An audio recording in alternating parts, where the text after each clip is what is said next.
So Firesticks, are they blocking side loading? Are they removing your apps? Are they stopping you using the third-party apps? There's messages flying around saying people's apps have been removed. I've got a message recently saying, is this true that Amazon are going to be stopping side loading of apps and going to be blocking you doing any of this stuff on their streaming device? Probably one of the most popular streaming devices ever released. Are they going to stop you doing what you want to do? Are they going to block you? Are they going to lock you out? Are they under increasing pressure from elsewhere to block all the side loading? We will see. Are they changing their user interface? Are they changing the operating system? Who knows? Well, we're going to talk about it. I'm going to show you some things. I'm going to show you how they are removing your apps and how you can stop that happening. And we'll talk about the new operating system as well. Before we do that though, if you can, do remember, hit that follow button, hit that subscribe button. Everything on this channel is 100% free for you. So if it's not your cup of tea, don't worry, we don't mind.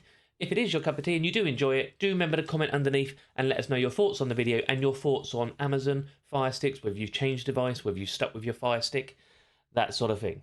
And as a video I was watching a couple of days ago, FreeTech, he stated, as of now, your Fire Stick still works as well as it should do. You can still sideload, you can still install apps, and you can still add apps over onto your device, third-party ones or ones which aren't in the App Store, not a problem. And he's bang on correct with that. But what people are noticing is some people's apps in here are being removed.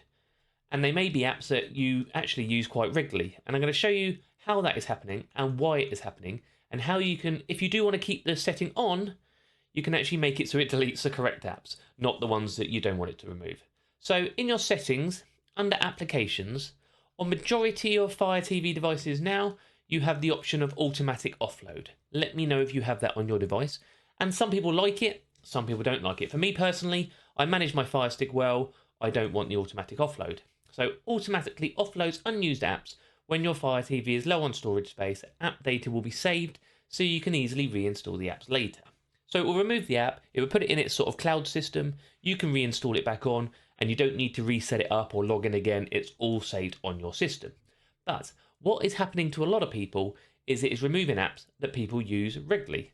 And this is because inside your apps, you will see in here, in the alphabetically bit, you can change that to recency, and you will see a list of apps which it says never used, but these are apps I use quite regularly. You know, obviously my kids use YouTube, Discovery Plus, Tubi, we use all these, iPlayer, Aptoid, all these apps, VPNs, my IP Vanish never used, of course I use that, I use it daily, and I think the big reason for this one is it could delete any of these apps or offload any of these apps, and that could be really annoying, especially if you need to use it there and then.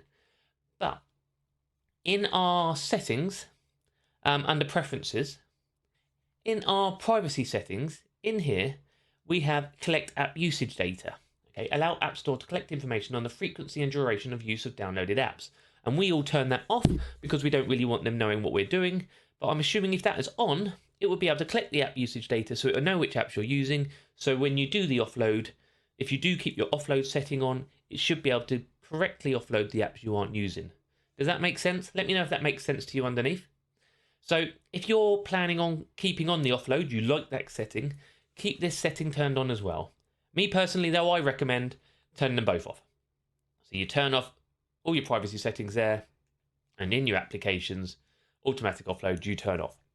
Then you do not have to worry about Amazon removing your apps on your Fire Sticks, Fire TV devices. Okay, next up, there's rumours obviously of a new operating system coming to your Fire TV devices. Obviously this, if it was going to come, would come via an update.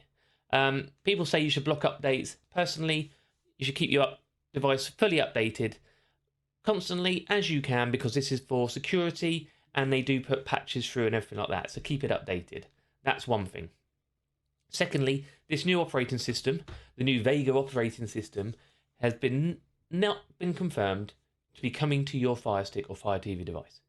It is most likely going to go on your Echo Shows, Echo devices. There's been no word that they're going to put it on their streaming devices. So a lot of the rumours out there, a lot of the news out there, it's just guesswork. And it makes no sense for them to move onto it away from the Android operating system, which all their apps and majority of their apps on their own app store are under Android made. It would make their whole app store redundant for their streaming devices. So again, that makes no sense to me either.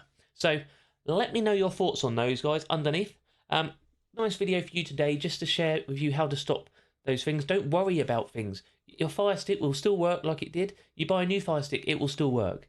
Do not worry, they're still working good. Plus, if you don't want your Fire TV or your Fire Stick device, not a problem. There's many other options out there for you as well. Brilliant. Remember to check out my channel. We have tons of videos, whether it's for your settings, whether it's your Fire Sticks, other streaming devices, watching sport. And a quick word from one of our partners before we do leave. If you are wanting to support the channel, help us out. We don't have any memberships or anything like that, but we do have partners like IPVanish VPN. So if you're after a VPN, we would get a small commission. That is also linked underneath for you as well, if you are after a VPN, that is. Brilliant. I've been Dr. Squiffy. Thank you all for watching. Hit that follow button, hit that subscribe. We will keep you up to date on this channel and everything going on, and I'll see you soon.